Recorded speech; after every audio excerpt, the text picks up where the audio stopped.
모르는 사람은 없어. 자, 구름은 공기 중 수증기가 응결하여 높은 곳에 떠 있는 물방울이에요. 네. 자, 요걸 구름이라고 불러. 자, 그런데 구름의 가장 중요한 건 뭐냐면 발생 필수 조건, 이거는 무조건 알아야 돼. 네. 자, 발생 필수 조건이 뭘까? 혹시 알고 있니? 어, 구름 발생에서 가장 중요한 게 뭘까? 공기 상승하는 거. 맞아요. 잘 알고 있네. 공기의 상승이에요. 이거 되게 중요해. 자, 그러면 태연아, 이렇게 되지. 공기가 상승하는 곳에서 구름이 생기죠? 네. 그러면 공기가 상승하는 곳은 날씨가 어떨까?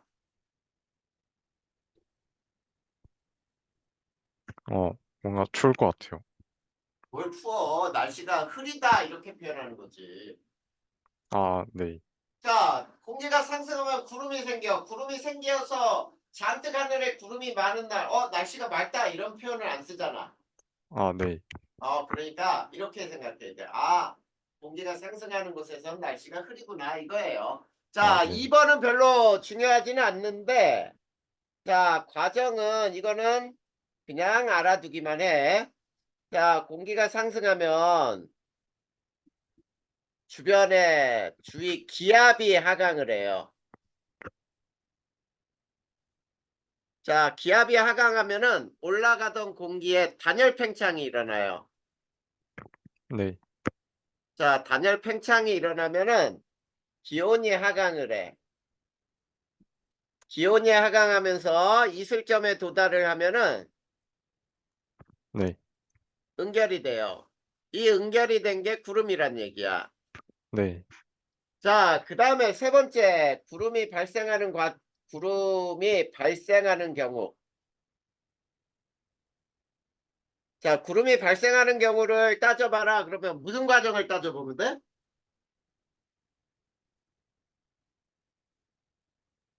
공기가 상승하는 경우 따지란 얘기 아니야.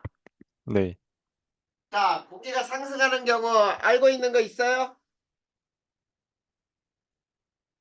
잘 우선 모르겠어요. 지표에 가열이야, 가열. 자, 지표가 가열되면 뜨거워지지. 네. 그 주변이 뜨거워지면 어때? 그 주위의 공기도 뜨거워지죠. 네. 뜨거운 공기는 상승하잖아. 네. 꼭 알고 있어야죠. 자, 네. 뜨거워진 공기는 상승을 해. 그래서 지표가 가열되는 곳이 구름이 생겨.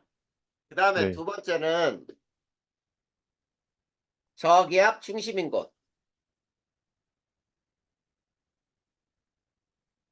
자, 저기압 중심인 곳이 어디냐면 온대저기압의 중심에서 이런 것들이 저기압에서는 그러면 공기가 상승하는구나 라는 걸 확인할 수 있겠지. 네. 그 다음에 높은 산들 보면은 중턱에 이렇게 구름이 걸려 있는 거 본 적 있어? 네. 그게 왜 그러냐면 공기가 산을 타고 오르는 거예요. 자, 공기가 산을 타고 오를 때도 역시 구름이 생겨. 자, 그게 자, 공기가 이렇게 이동하다가 네. 산에 부딪혔다고 해봐. 그러면 부딪히면 솟구쳐 오르겠죠. 네. 그러면서 구름이 생기는 거야. 네. 자, 그 다음에 네 번째. 찬 공기와 더운 공기가 만날 때.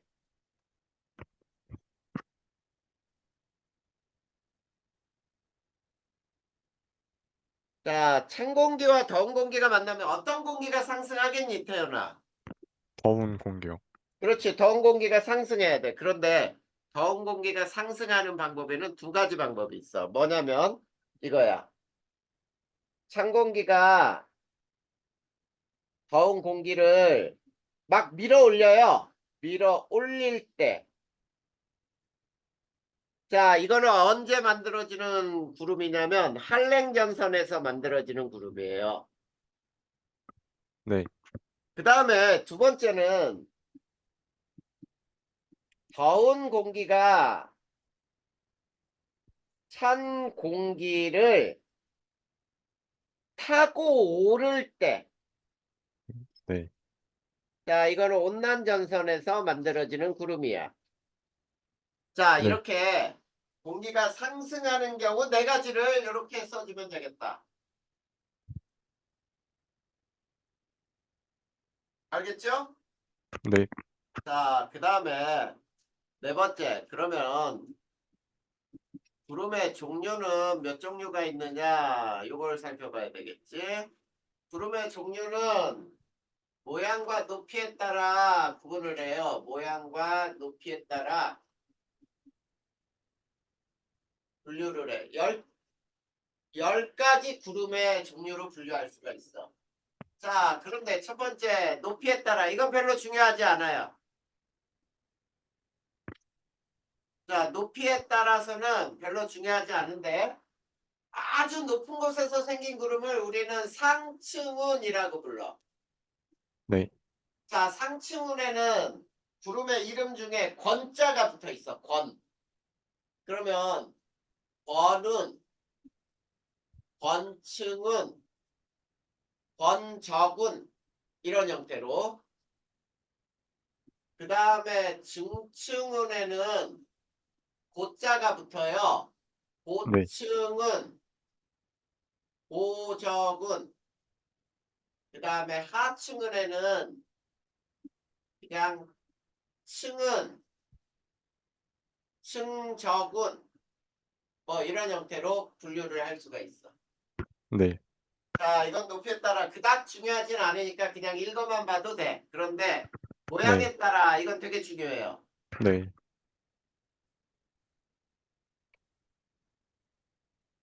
자, 모양에 따라서는 자, 적은형이라는 게 있어. 적은형. 중요해. 자, 적은형은 우리가 수직구름이라고 부를 수 있어요. 자, 혹시 뭉게구름이라는 거 들어봤니? 네. 뭉게구름 보면 어때? 어느 지역에 공, 이렇게, 이렇게 펴 있지, 구름이. 네. 이런 게 뭉게구름, 수직구름이야. 자, 이런 구름은 어느 때 생기느냐라고 한다면 상승기류가 강할 때.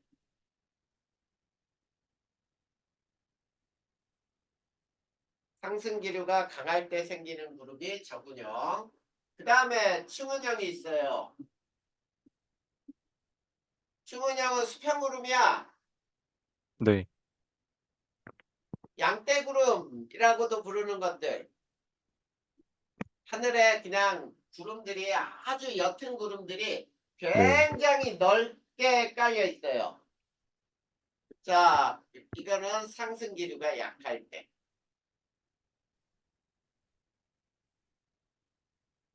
이럴 때 만들어지는 구름이 충은형이라고 부릅니다. 자, 그리고 또 중요한 게 뭐냐? 구름 사진이에요.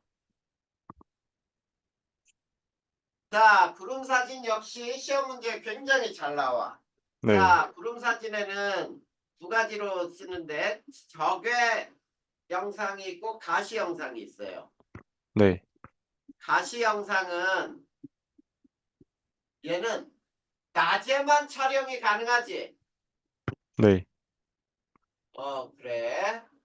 왜 그러냐면 자, 지구의 물체는 빛을 내지 않아요, 스스로. 네. 그러다 보니까 햇빛이 있을 때 가시광이 반사되면서 이게 찍히는 거거든. 네.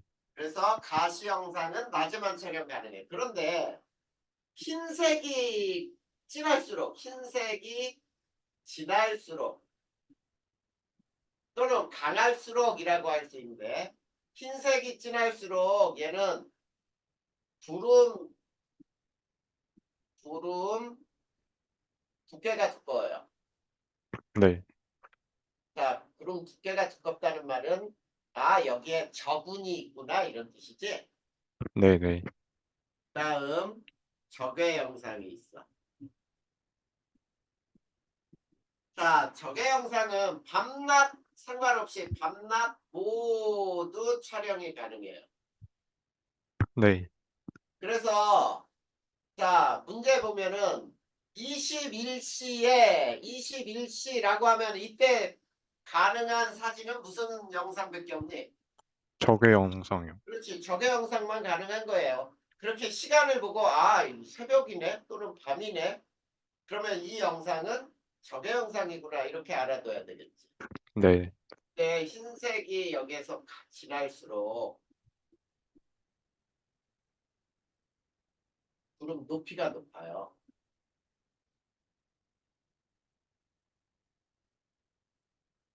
자, 요게 바로 이 구름 사진에 대한 설명이야. 그러면 구름은 요걸로 끝나는 거예요. 네.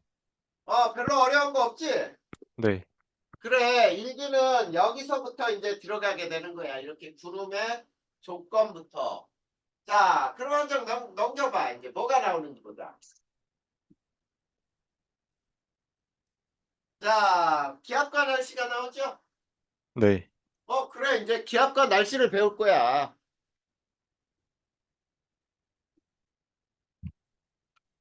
자, 기압과 날씨에서 첫 번째 고기압을 먼저 배워볼까요?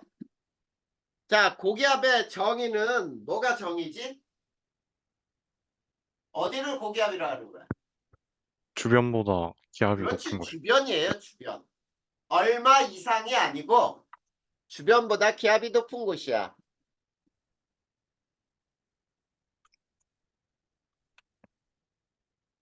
자, 이 고기압에서는 하강기류가 발생을 해요.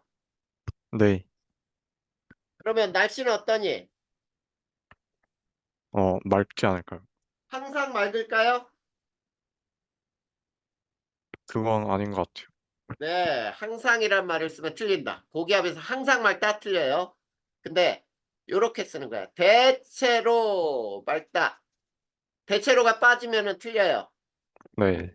자, 그래서 일기예보에서도 항상 그래. 자, 고기압의 영향으로 대체로 맑은 날씨를 보일 것이며 이런 일기예보가 나온단 말이야. 네. 그게 이제 고기압 종류에 따라서 달라지는 건데. 자, 우선 북반구에서의 고기압은 바람이 시계 방향으로 불어 나가요. 그 다음에 남반구에서는 불어 나가는 거는 똑같아. 근데 네. 방향이 반대야. 바람이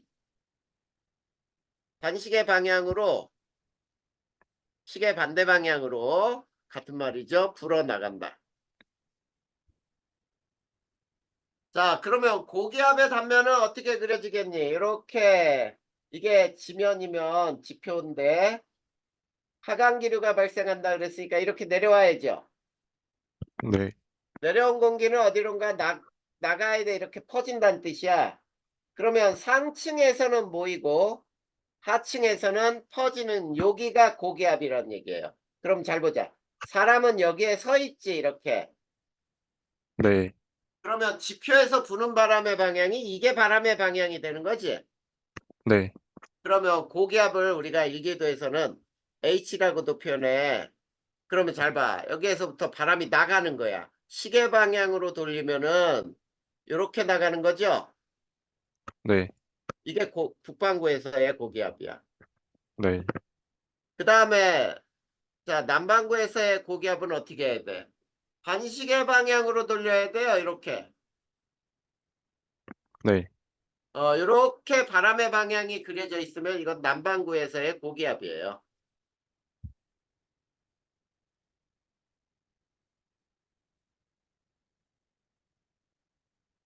자, 그런데 이 고기압의 종류는 자, 종류가 있어요. 종류.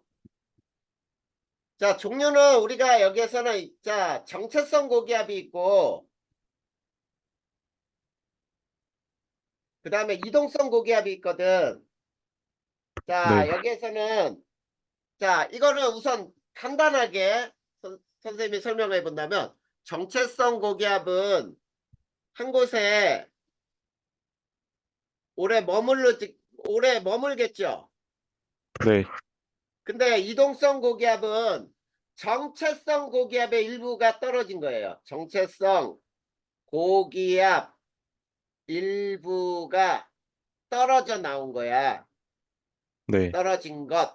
그래서 이 이동성 고기압은 봄, 가을에 굉장히 많이 발생해요. 봄, 가을에 많이 발생하는 고기압이야. 네. 자, 그러면 정체성 고기압은 봄, 가을이 아니고 언제겠냐?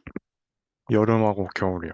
그렇지. 여름, 겨울. 여름하고 겨울에 이 주로 영향을 주는 게 바로 정체성 고기압인데 선생님은 정체성 고기압 두 종류를 알려줄 거예요.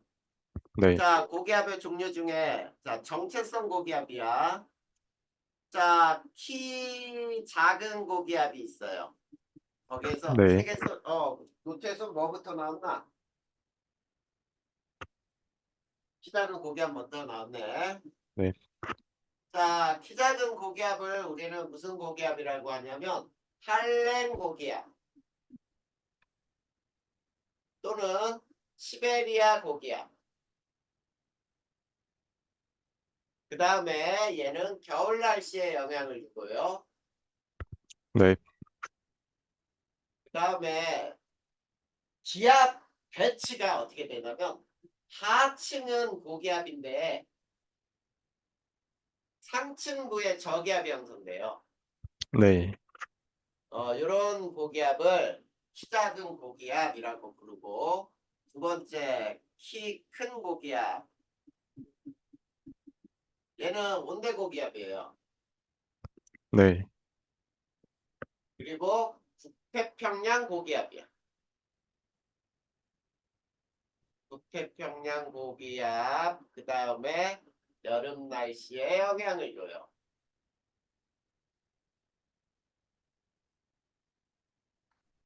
그 다음 얘는 하층부가 고기압이고 상층부도 고기압이야. 이런 등압선 배치를 갖는 거예요. 자, 그러면 선생님이 여기에서 간단하게 그림으로 지표에 대해서 한번 그려보면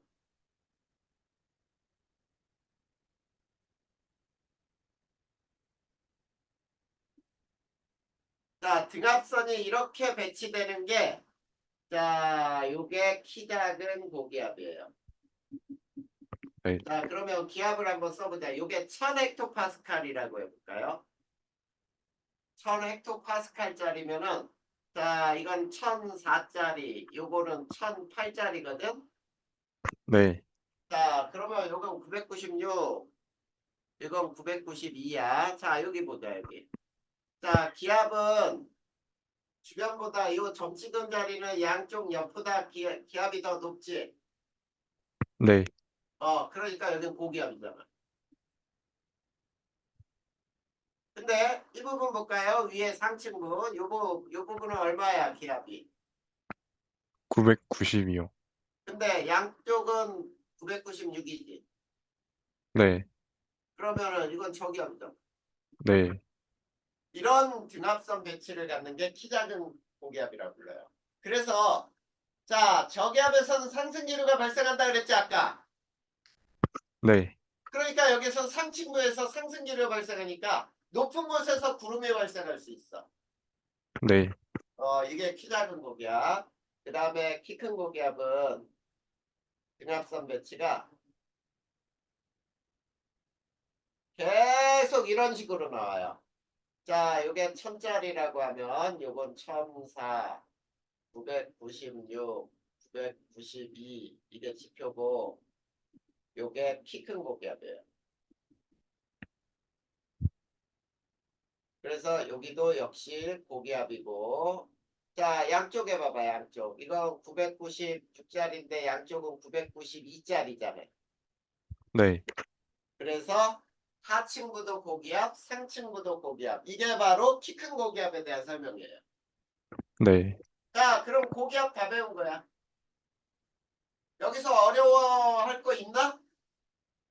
아니요, 괜찮은 것 같아요. 어려울 거 없어. 그대로 알려주는 거, 뭐, 이거 외우기만, 머릿속으로 외우기만 하면 되는데, 뭐. 자, 그 다음, 이제 저기압을 배워봅시다. 두 번째.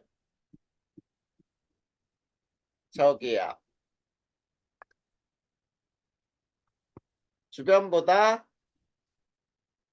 기압이 낮은 곳이라고 할 수 있지. 자, 저기압에서는 상승기류가 발생을 해요. 그러면 날씨가 어떻게 돼요? 흐려요. 여기에서는 흐려요. 항상 흐려요. 그래서 대체로 흐리다가 아니라 그냥 흐리다야. 네, 상승기류 발생할 때는 예외 없이 구름이 발생하기 때문이죠. 자, 그래서 요것도 역시 북반구에서는 바람이 반시계 방향으로 불어 들어온다. 그 다음에 남반구에서는 바람이 시계 방향으로 불어 들어온다.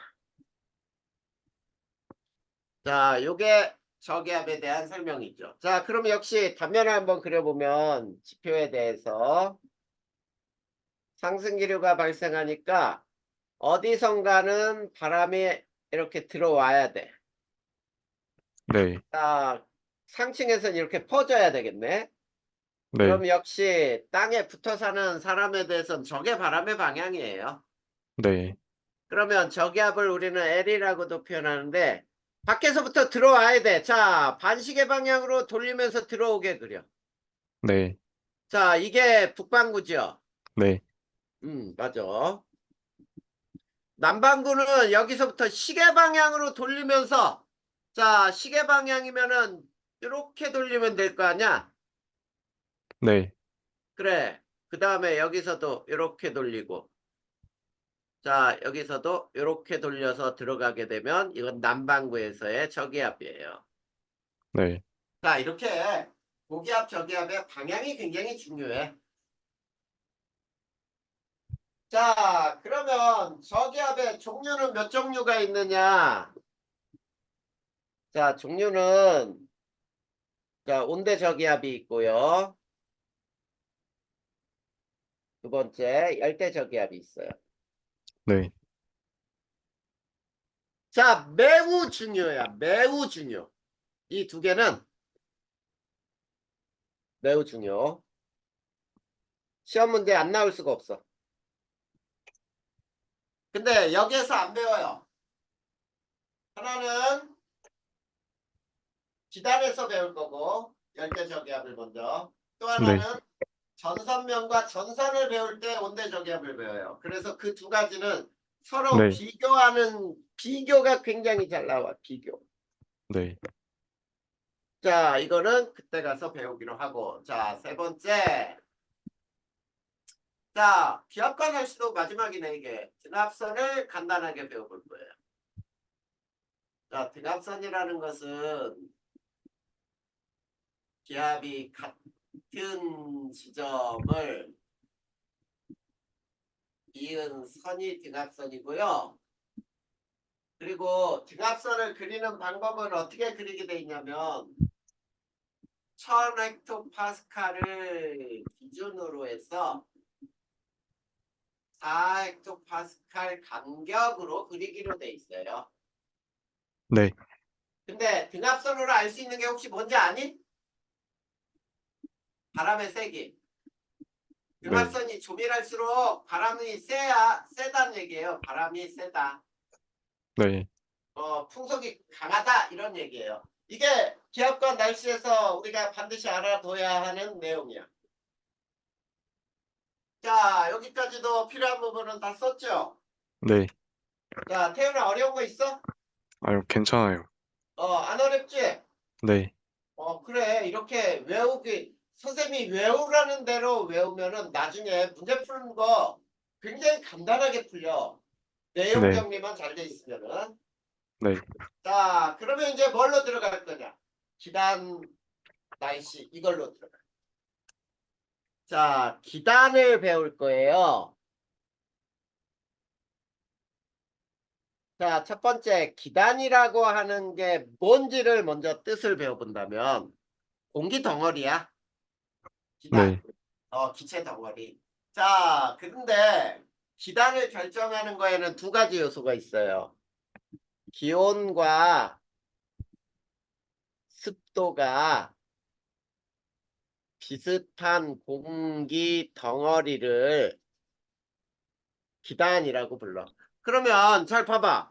기단은 기온과 습도에 따라서 성질이 결정되는 거지. 네, 그러면 발원지라고 하거든. 발원지는 기단이 발생한 지점이 발원지야. 네. 자, 기온을 결정하는 요소는 뭘까? 어? 어, 잘 기온을 모르겠어요. 결정하는 요소가 뭐겠어?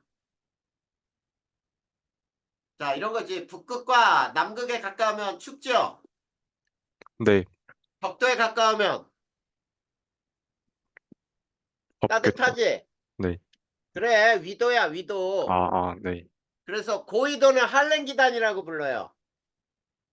네, 저위도는 온난기단이라고 부르고, 이건 기온에 대한 얘기야. 온난기단. 자, 그런데 습도를 결정하는 요인은 또 뭘까? 자, 이 기단이 육지에서 생겼느냐, 바다에서 생겼느냐지. 네, 그래, 육상에서 생기면은 수증기가 적죠? 네. 그러면 건조기다. 바다에서 생겼다, 해상에서 생겼다, 다습기다. 이렇게 되는 거예요. 네.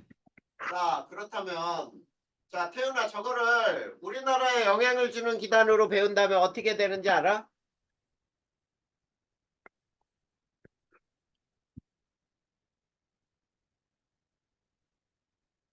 두 개씩 짝지어봐. 자, 고緯도 육상이다. 그러면은 성질이 어떻게 되는 거야?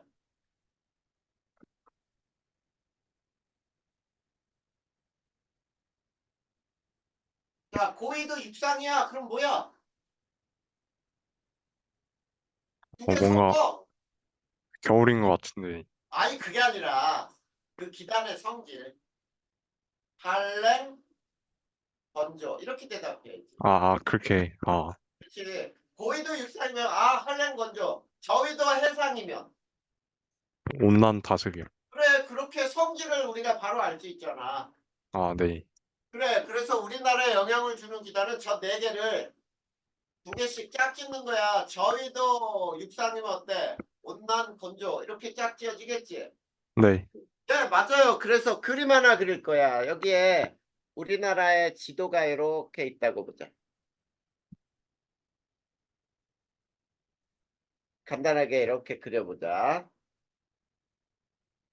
자, 여기에 이렇게 일본이 있고요. 여기에 1번 기단, 2번, 3번, 4번, 5번 이렇게 기단이 있어. 자, 1, 2, 3, 4, 5를 기단의 이름하고 특징을 알면은 기단이 끝나. 혹시 1번의 기단이 이름이 뭔지 알아? 어, 양쯔강 뭘까? 기간? 1번 기단. 이게 양쯔강 기단이에요. 네, 자, 양쯔강 기단의 위치를 봐봐. 저위도 아래쪽이지? 네, 육상이죠? 네, 그러면 우리나라 이 저희도 육상에서 발생하는 양쯔강 기단이 영향을 줄 때는 온난 건조 기단이네. 네, 지금 현재 우리나라 날씨에 해당하는 거야. 네, 자, 그래서 자, 요 온난 건조 기단이 영향을 줄 때는 일기도가 매우 특징적으로 어떠냐면 여기 이렇게 우리나라가 있으면은 자, 어떻게 돼 있냐면 고기압 저기압이 여기 고기압이 있는데 그 옆에 바로 저기압이 있어. 그 네. 밑에도 저기압이 있는가 하면 또 그 위에 고기압이 있고 뭐 고기압이 있고. 자, 일기도가 매우 복잡해요. 일기도가 네. 매우 복잡하다라고 하잖아. 그러면 이게 우리나라 봄, 가을 날씨에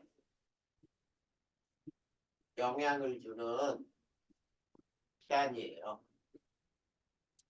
자, 봄, 가을 날씨에 영향을 줄 때 얘는 황사를 동반하기도 하죠. 네. 황사를 동반하기도 한다. 그 다음에 우리나라 봄, 가을에 일기예보를 들어보잖아. 그럼 이런 말이 나와. 자, 서쪽에서 다가오는 기압골의 영향으로 또는 이동성 고기압의 영향으로. 이거 봐, 이동성 고기압 나오잖아. 이게 통과가 많아요. 이 얘기는 뭘까? 기압골과 이동성 고기압의 통과가 많다. 우리나라 일기 변화가 심하다 이런 뜻이에요. 자, 봄, 가을 날씨는 일기 변화가 매우 심해요. 자, 두 번째 기단의 이름이 오호츠크해 기단이에요. 네. 자, 얘는 어디에서 생겼니? 고위도 해상이니?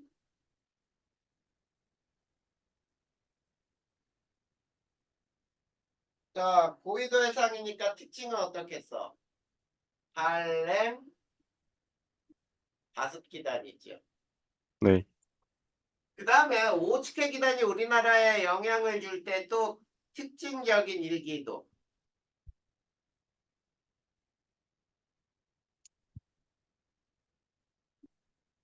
자, 특징적으로 어떤 일기도가 거쳐지냐면 이렇게 우리나라를 동서쪽으로 가르는 뾰족한 놈은 아래로, 뭉툭한 놈은 위로. 이게 네. 뭐죠? 전선 같기도 한데. 장마전선. 네. 정체전선이 있죠. 이게 찬 공기야. 위에가 찬 공기, 아래가 더운 공기. 그래서 찬 공기가 아래로 내려가려고 하고 더운 공기는 위로 올라가려고 이 두 개 세력이 비슷해. 그러면 멈춘단 말이야. 네. 그래서 이거를 정체전선이라고 하는데 초여름 날씨에 영향을 줘요.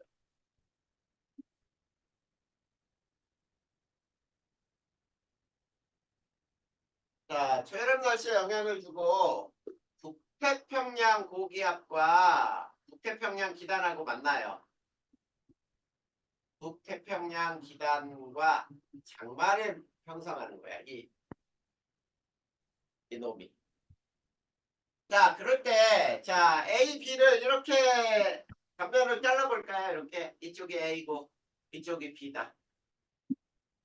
그러면 A, B의 단면은 어떻게 나오냐면, 이쪽이 A고, 이쪽이 B일 때, 단면이 이렇게 나와요. 여기가 찬 공기고, 여기가 더운 공기야. 네. 아까 찬 공기하고 더운 공기가 만나면 구름이 생긴다 그랬지? 네. 그러면 요 구름이 여기에서 이렇게 생길 거 아니야? 네. 그러면 비는 어디서 내리니?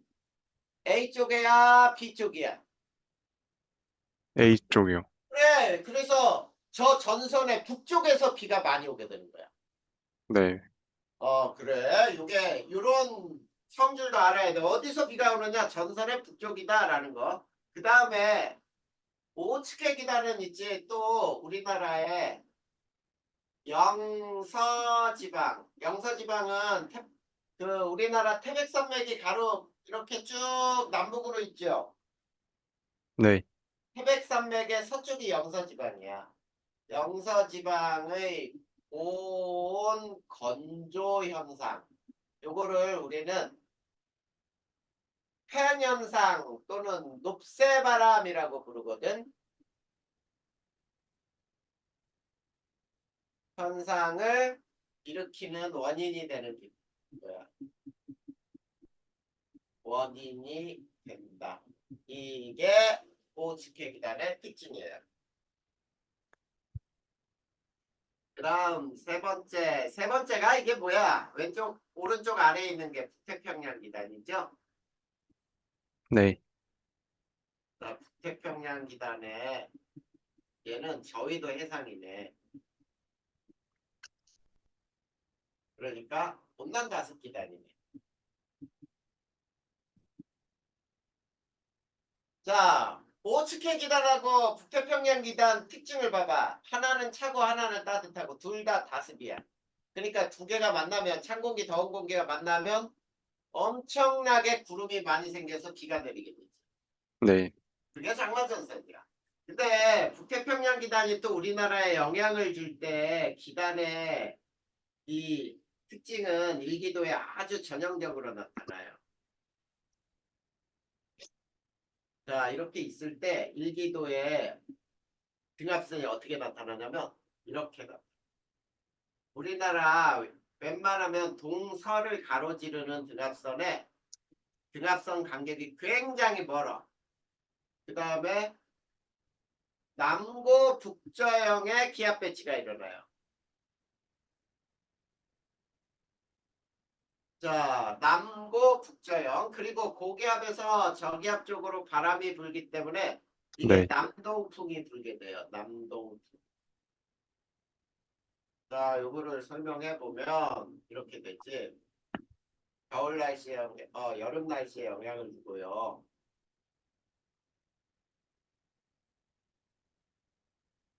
그러면 우리나라 여름에는 어떤 날씨냐? 무더위가 오죠? 그 다음에 밤에 기온이 안 떨어져. 너무 더워. 이런 걸 뭐라고 부르지? 열대. 열대야 현상을 일으키는 기단이 바로 북태평양 기단이에요. 네. 자, 그 다음에 또 북태평양 기단이 영향을 줄 때 잘 봐봐. 남고 북저형의 기압이 배치되죠. 네. 이거 알아둬야 돼. 남고 북저형의 기압 배치는 우리나라 여름이야. 네. 그리고 남동 계절풍이 불게 돼요. 자, 요게 바로 우리나라 여름철 날씨의 특징이야. 북태평양 기단이 영향을 줬다고. 됐니? 네. 여기까지는 그림 그리고 쓸 거 다 썼나? 1, 2번 지워도 될까요? 네. 그래. 요렇게 요거 우선 지우고. 자, 네 번째 기단의 이름이 뭐야, 이제? 시베리아 기단이죠?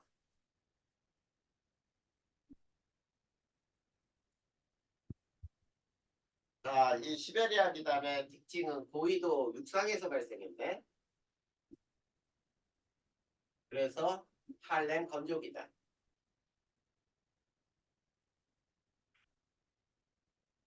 자, 그러면 시베리아 기단이 또 우리나라에 영향을 줄 때, 일기도는 또 어떤 특징이 있는지 이렇게 간단히 한번 보면은 일기도가 아주 특징적으로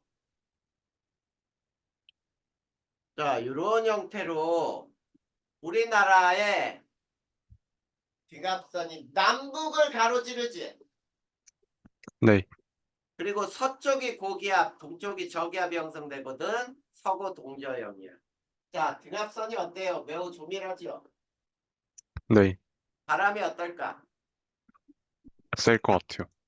그래서 겨울철, 여름보다 바람이 되게 세잖아. 그리고 고기압에서 저기압 쪽으로 바람이 불어 나가기 때문에 북서 계절풍이 불게 돼요. 자, 이거는 우리나라 겨울 날씨에 영향을 주죠.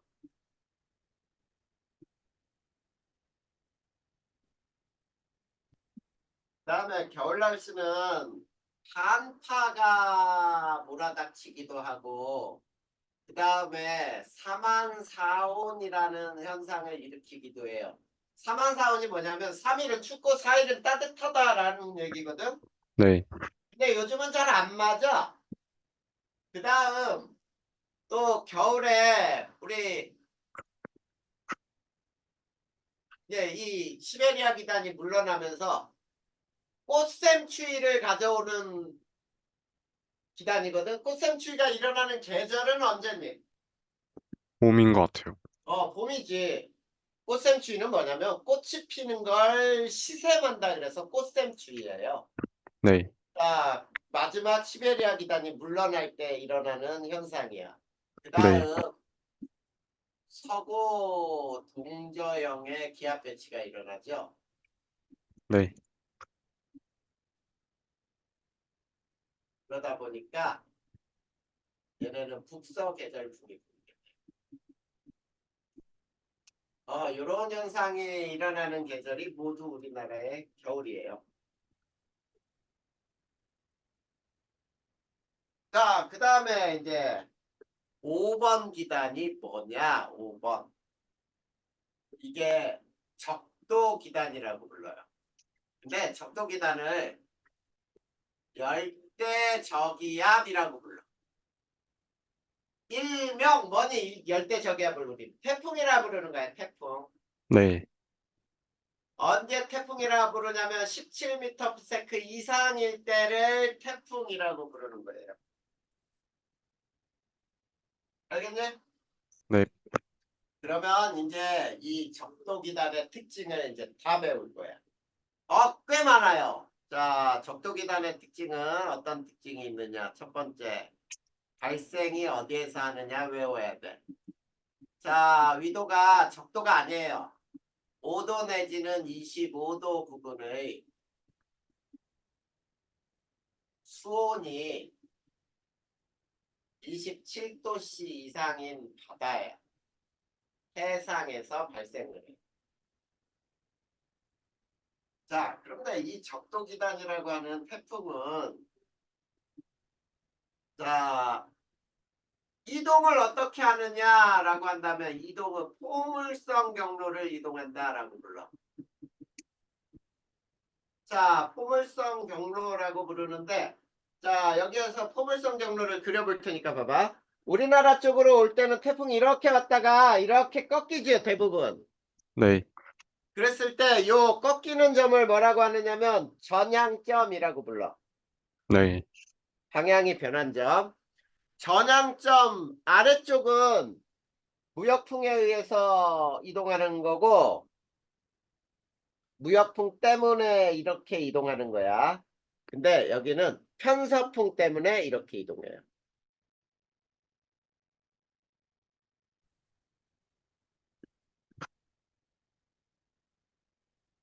알겠지?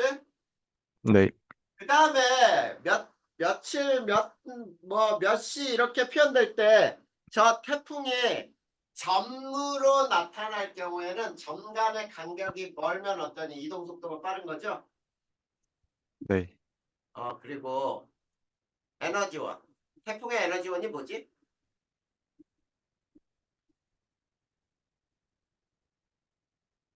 수증기의 응결열. 이걸 잠열이라고 불러요.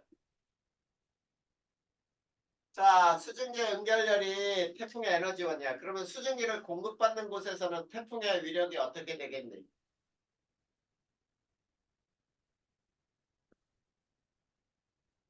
어, 강해지? 네, 그래. 에너지를 자꾸 받으면 강해질 거 아니야. 네, 그래서 태풍은 이동하면서 세력이 확대되느냐 아니면 세력이 작아지느냐 이걸 가지고 사람들이 관심을 갖거든. 자, 그러면 네 번째 이제 태풍의 특징은 등압선을 봐봐. 자, 선생님이 저 지도상에 5번만 유독 동그라미를 여러 개 그렸죠. 네, 그걸 뭐라고 부르냐면 동심원이라고 불러요.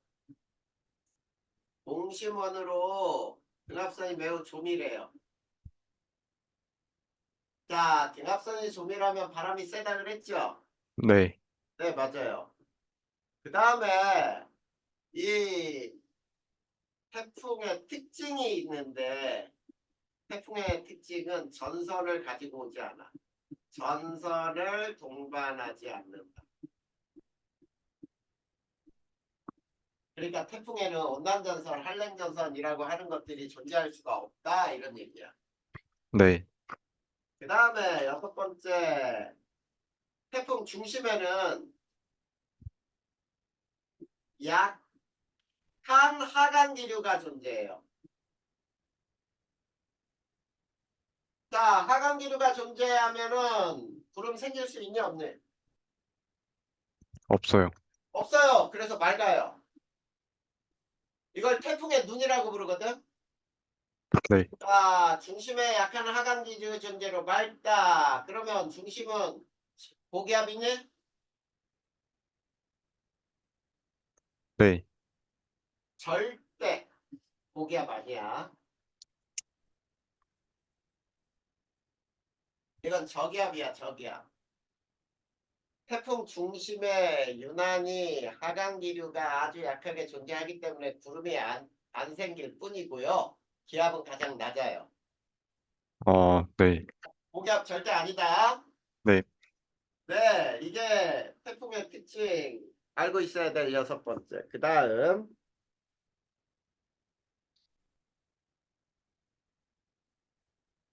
자 7번째 태풍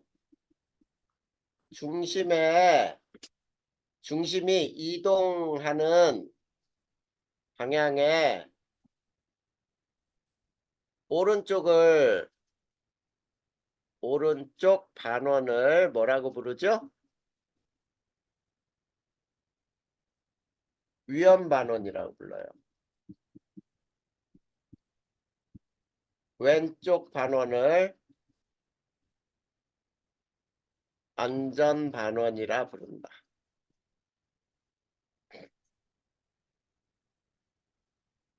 자, 이게 왜 그러냐라고 한다면 우리나라는 편서풍 지대에 속하거든. 이게 태풍이 있다고 보자. 태풍의 이게 중심이 이동하는 이동 방향이라고 할까요? 네, 자, 태풍은 저기압이라 그랬지. 네, 그러면 저기압은 북반구에선 반시계 방향으로 불어 들어가죠. 네, 자, 이렇게 되는데 잘 봐. 자, 태풍에 있지. 이게 태풍의 접선 방향이야. 태풍의 바람 방향. 네, 그리고 이렇게 부는 게 편서풍의 방향이에요. 두 개가 합쳐지죠.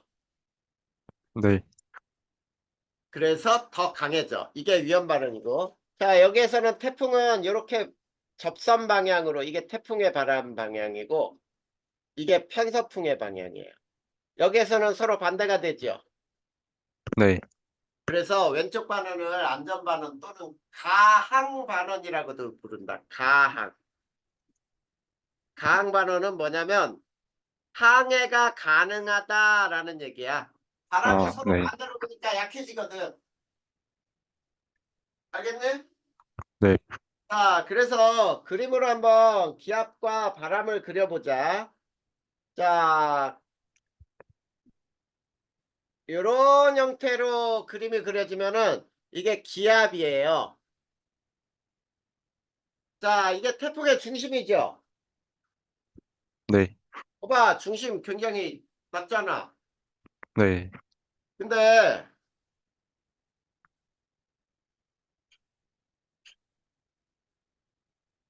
자, 이게 풍속이야, 풍속.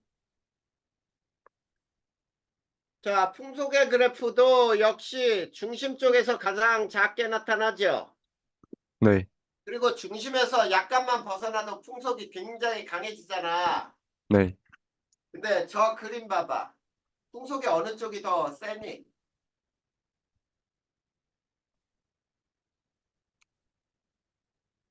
저 그림에서 봐봐. 왼쪽이 더 세지? 네. 그러면 저거를 왼쪽이라고 읽으면 돼, 안 돼? 여기가 태풍의 아, 오른쪽인 거예요. 여기가 네, 네, 왼쪽. 네, 뭔 얘기인지 알겠어? 네, 태풍은 이런 특징이 있더란 말이야. 그리고 8번째, 태풍의 지표에서는 태풍은 저기압이니까 바람이 북반구에서야 반시계 방향으로 불어 들어온다 그랬죠. 네, 방향으로 불어 들어와 상층부에서 시계 방향으로 불어 나가요.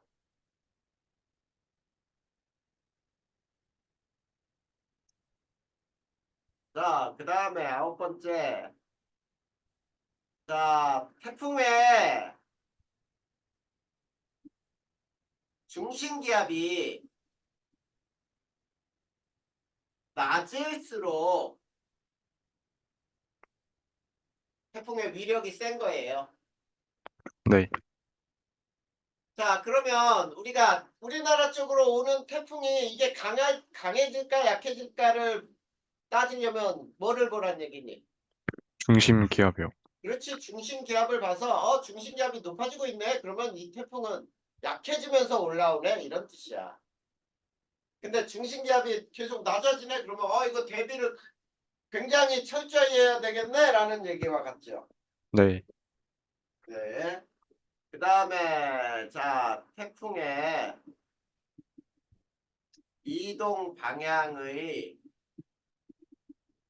오른쪽에 위치한 지역은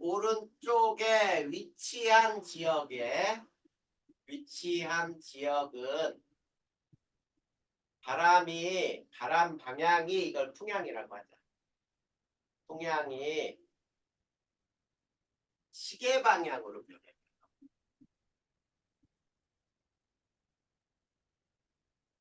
그러면 왼쪽은 어떠냐? 반시계 방향으로 변한다. 자, 그 얘기가 무슨 얘기인지 이렇게 우리나라 남쪽에 이렇게 있고 여기에 제주도가 있죠. 네. 자, 제주도 쪽에 태풍이 이렇게 지나갔다고 보자. 자, 태풍이 이렇게 와서 이렇게 지나갔어. 자, 태풍의 이동 방향이죠. 네. 자, 그러면 제주도의 풍향은 앞으로 무슨 방향으로 변한다고요?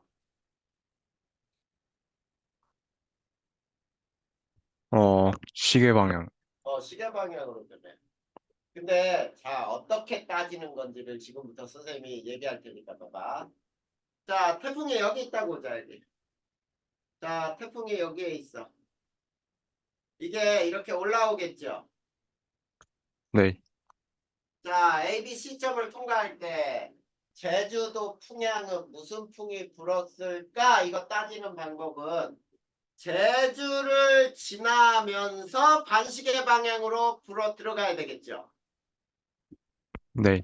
자, 잘 봐. 제주를 지나면서 반시계 방향으로 불러 들어가면 이게 이렇게 들어가야 반시계 방향이지. 네. 이건 무슨 풍이니 여기서는? 동풍이 됐니? 제주에서는 바람이 거의 동풍이잖아. 네. 근데 자 여기에 있을 때 두 번째 점에 있을 때는 반시계 방향으로 불어서 점으로 들어가야 돼 이게. 네. 그러면 제주에서는 이 방향이야 바람이 네. 남동풍이죠. 네. 그 다음에 세 번째 점은 이 제주를 지나서 반시계 방향으로 이렇게 불어 들어가야 되잖아. 네. 그러면 이 방향이야 남서풍이야. 그래서 이렇게 되지. 자, 요거를 그림으로 그려보면 제주가 있어요. 제주.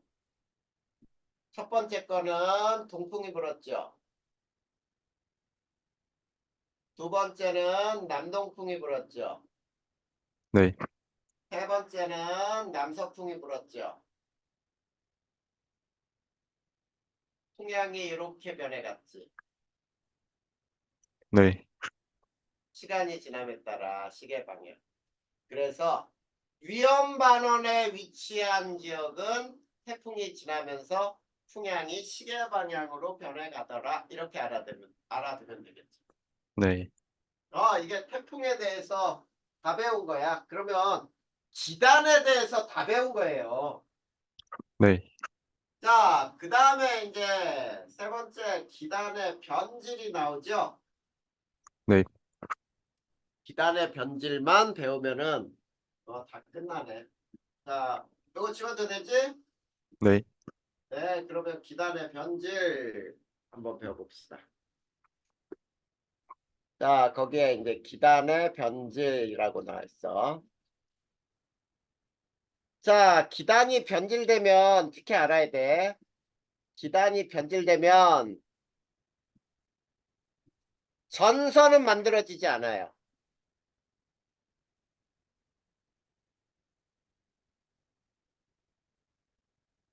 자, 그래서 만약에 지문이 나왔는데, 자, 서해에서 기단이 변질되어, 자, 전선이 형성되고, 이런 말이 나오면 무조건 틀리는 거야. 네. 기단이 변질되면 전선은 절대 만들어지지 않는다. 자, 기단의 변질은 첫 번째, 한랭 건조 기단이 따뜻한 바다를 지날 때.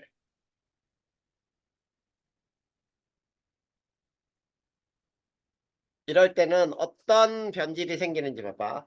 한랭 건조니까 고위도 육상에서 발생했니? 네. 따뜻한 바다니까 저희도 해상이니? 네. 그러니까 이렇게 된 거야. 고위도 육상에서 발생한 공기가 저희도 해상으로 옮겨진다 이런 뜻이에요. 네. 우리나라에 이런 현상이 일어나는 게 있어. 언제냐면 완전히 똑같은 게 우리나라 겨울철 시베리아 기단이 서해를 지날 때 이런 현상이 일어나는 게 완전히 똑같이 일어나요. 그러면 어떤 일이 발생하냐면 하층이 아래층이 가열이 돼요. 왜냐하면 따뜻한 곳을 지나니까 아래쪽부터 따뜻해지겠지.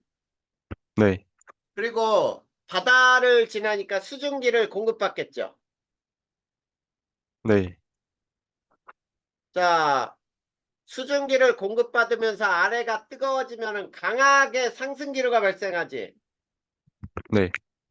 강한 상승기류가 발생을 해요. 그러면 봐봐. 강한 상승기류는 무슨 구름을 만들죠?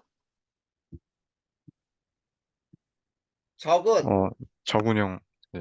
정란운이라고 불러요. 적은 정란운 또는 뇌우가 발생을 해요. 강한 비나 눈이 내리게 되는 게 바로 이런 현상이에요. 자, 이거 그림으로 간단하게 설명하면 이렇게 되는 거예요. 자, 이쪽은 찬 대륙, 여기는 따뜻한 바다. 자, 그러면 여기에서는 한랭 건조 기단이 이렇게 쭉 오면서 아래쪽으로부터 따뜻한 데로부터 열과 수증기를 받아. 네. 그러면 아래쪽은 고온의 공기고 위쪽은 아직 저온이죠. 네. 그래, 위쪽은 아직 안 데펴졌단 말이야. 그러면 여기에서 고온의 공기는 상승하지. 강한 상승 기류가 발생하죠. 자, 이런 현상이 일어나는 게 저 기단이 이동할 때야. 자, 근데 이거는 시험 문제에도 여러 번 나왔거든. 수능에서도. 네.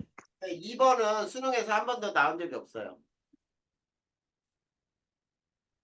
자, 온난 건조 기단이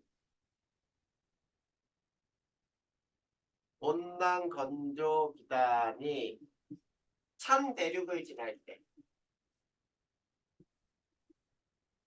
이건 그냥 선생님이 설명하는 걸로 해보자. 찬 대륙이니까 하층이 냉각이 돼요.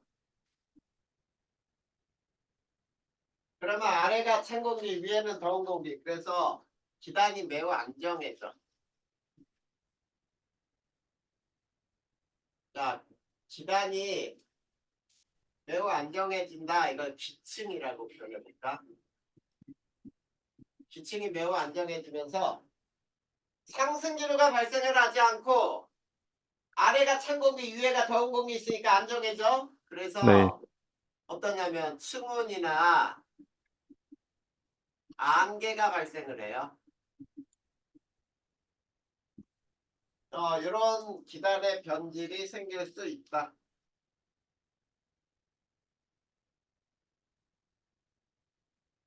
이해됐니? 네.